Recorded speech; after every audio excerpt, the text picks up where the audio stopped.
Fala pessoas, aqui é o professor Thales Rogério, sejam todos muito bem-vindos para mais um resumo de história e hoje o nosso conteúdo é as revoluções na Inglaterra. Nós temos aí duas revoluções que acontecem no século XVII, a Revolução Puritana, que estoura por volta de 1642 e é a substituição da monarquia por uma república temporária, e a Revolução Gloriosa, que acontece aí por 1688, que pôs fim ao absolutismo, ao poder absoluto do rei e consolida a supremacia do parlamento, sobre a autoridade real.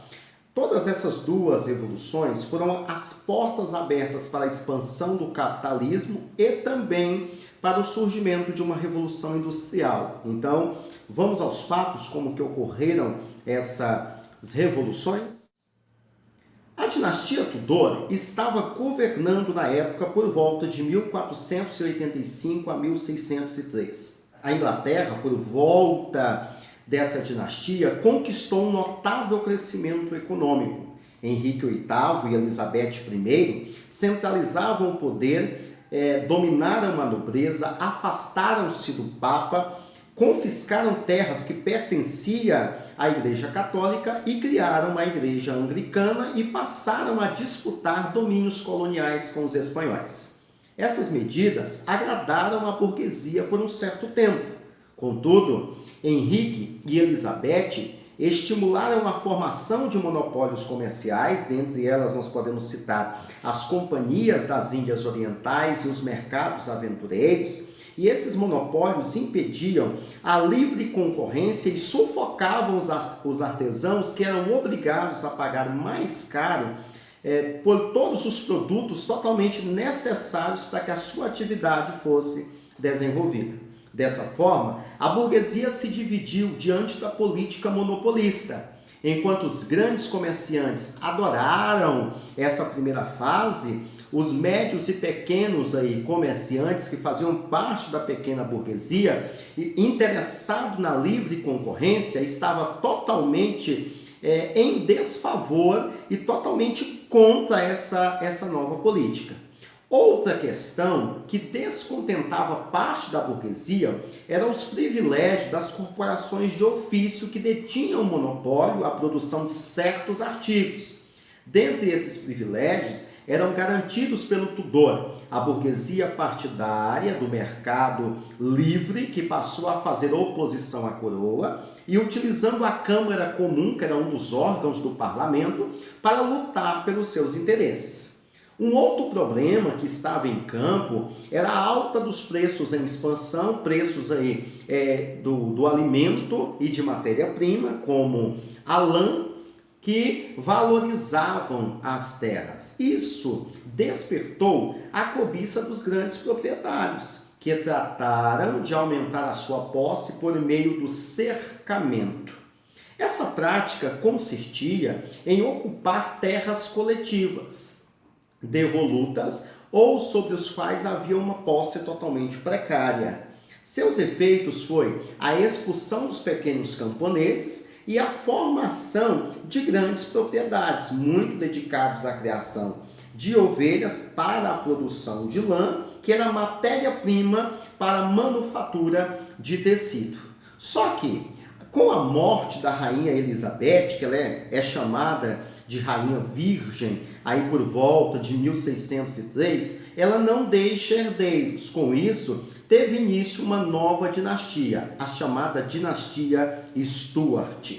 Jaime I, que também era rei da Escócia, dissolveu várias vezes o parlamento formado pela Câmara dos Comuns e pela Câmara dos Lords. Ao procurar estabelecer uma monarquia absoluta baseada na lei do direito divino, perseguiu seitas radicais, até mesmo os católicos que não escaparam da perseguição de Jaime, e principalmente aqueles que estavam descontentes começaram a emigrar para a América do Norte, dando início à colonização dos Estados Unidos. A oposição entre o rei e o parlamento tornou-se mais forte a partir de 1610. Na Irlanda, o monarca queria uma ocupação dos moldes do feudalismo. O parlamento, uma colonização capitalista. Discordavam ainda quanto aos impostos. O rei pretendia o monopólio sobre o comércio de tecidos, que era o grande saque econômico, somado às rendas de suas próprias terras. Esse monopólio o tornaria financeiramente independente do parlamento.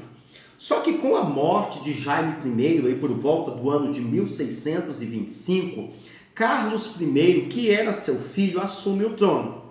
Em 1628, guerras no exterior obrigaram o novo rei a convocar um parlamento hostil que lhe impôs uma petição dos direitos. Nela, os membros do parlamento exigiam o controle da política financeira e do exército, além da regularidade da convocação do parlamento. Em resposta, o rei dissolve o parlamento e só voltaria a reunir-se em 1640, que seria o ano da Revolução.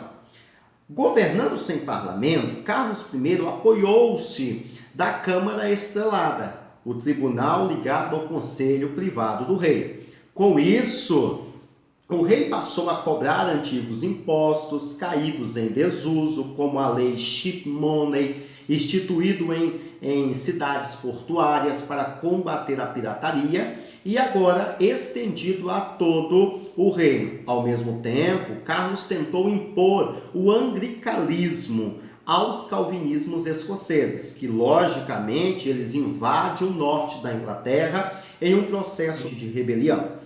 O rei convoca novamente o parlamento em abril de 1640 e dissolve em seguida. Em novembro, volta a convocar e novamente dissolve, porque era somente para consultar a busca de seus interesses. Mas como que acontece essa revolução? O parlamento, em represálias ao rei, é totalmente duro, então responde com dureza à convocação do rei. Baseado nisso, em janeiro de 1642, o rei foi ao parlamento e exigiu a prisão de 5 líderes que montaram a oposição. Houve uma reação violenta, sustentada nas milícias cubanas, convocadas por apoio ao parlamento. Começa agora a Revolução Puritana. A resistência do parlamento foi organizada sob a liderança de um homem chamado Oliver Cromwell.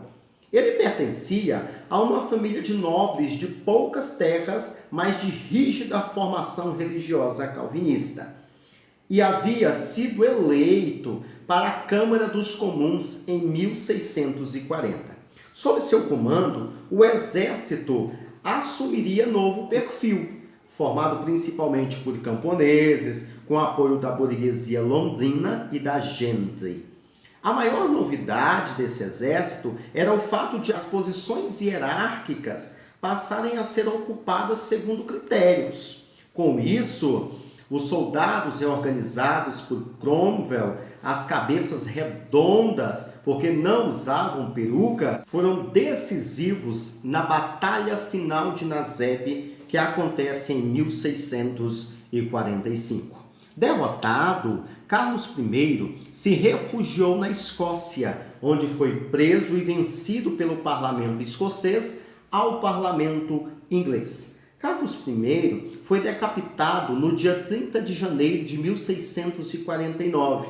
A Câmara dos Lordes, abolida, e a República proclamada em 19 de maio. Com isso, Oliver Cromwell governou com rigidez e intolerância, impondo suas ideias puritanas, mas foi morto em 1658 e quem assume agora o poder é o seu filho Richard Cromwell. Pouco firme, este acabou deposto em 1659 pelo parlamento coto, que seu pai havia depurado em 1653. Em 1685, com a morte de Carlos II, subiu ao trono seu irmão Jaime II. Católico fervoroso, o novo rei proclamou restaurar o absolutismo e o catolicismo, punindo os opositores, dos quais negavam os direitos de habeas corpus. O direito garantido pela Carta Magna declarava que ninguém poderia ser preso sem uma culpa formada. O parlamento já não era o mesmo desde os tempos de Cromwell. Mesmo assim, não podia tolerar essas medidas. Por isso, em repúdio ao rei, convocou Maria Stuart, filha de Jaime II e mulher de Guilherme de Orange, governador das Províncias Unidas, terras hoje pertencentes à Holanda, para ocupar o trono. Foi um movimento pacífico. Jaime II refugiou-se na França e um novo parlamento proclamou Guilherme e Maria como rei e rainha da Inglaterra. Triunfava assim a Revolução Gloriosa. As condições impostas aos novos reis foi uma aceitação da Declaração de Direitos formulada pelo Parlamento em 1689.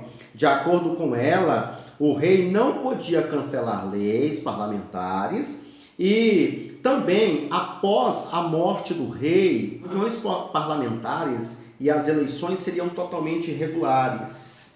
O orçamento anual seria votado pelo parlamento.